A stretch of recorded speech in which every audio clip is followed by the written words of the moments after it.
fait accompli, well, a long time ago, when I was a young aspiring hippie in the 70s, I was fortunate enough to bump into the girl that would eventually become my wife, a bar in Bath, and she had a Greek mother, and I didn't know a lot about Greece really at the time, only that they didn't have a Formula 1 Grand Prix, they didn't have many decent tennis players, the only decent, perhaps that's the wrong adjective, decent, but the only well-known export they had at the time, I suppose, was Demis Roussos. So I wasn't particularly interested in anything to do with Greece, but my mother-in-law, who became my mother-in-law, obviously was Greek, and they had a lot of Greek family, and so began over 30 years of visits to Greece. Not just as a holidaymaker, there was a lot of people are, but to visit family. And I read the Provence books by John Manuel, and was struck by the fact that the things he wrote about were things that happened to all of us. It's in a telling, and I figured, well, everyone's always told me I had the gift of the gab. What is the gab? That's what you want to know. I still don't know, but I've got the gift of it, apparently.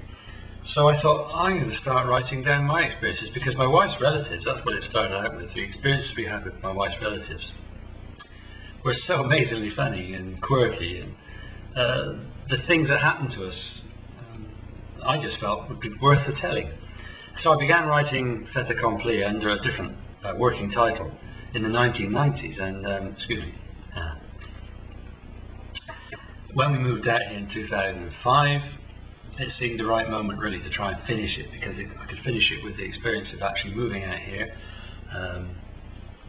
beginning a life out here, and lo and behold, the things that have happened to us since we moved here, not to mention the journey across, are just great fun. Well, they weren't at the time, but they're great fun in the telling, and hopefully in the reading.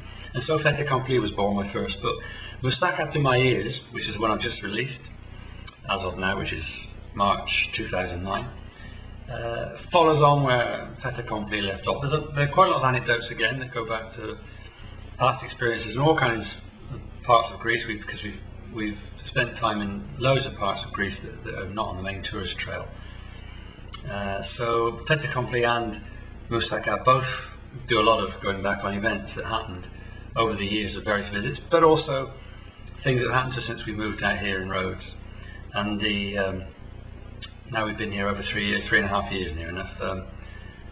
There's a lot of things that have happened to us since we got here, which have gone into Moustache, and Moustache to My Ears, I should say, which is book 2. And I've had a lot of good feedback. I mean, a couple of years ago we worked as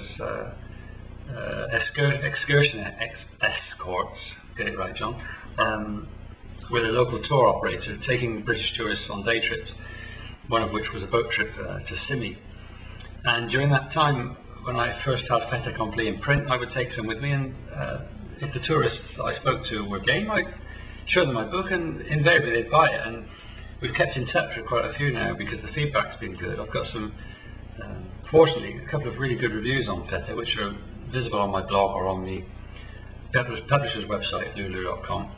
And a lot of these people keep in touch, and some very nice people actually who come to Rhodes pretty much every year.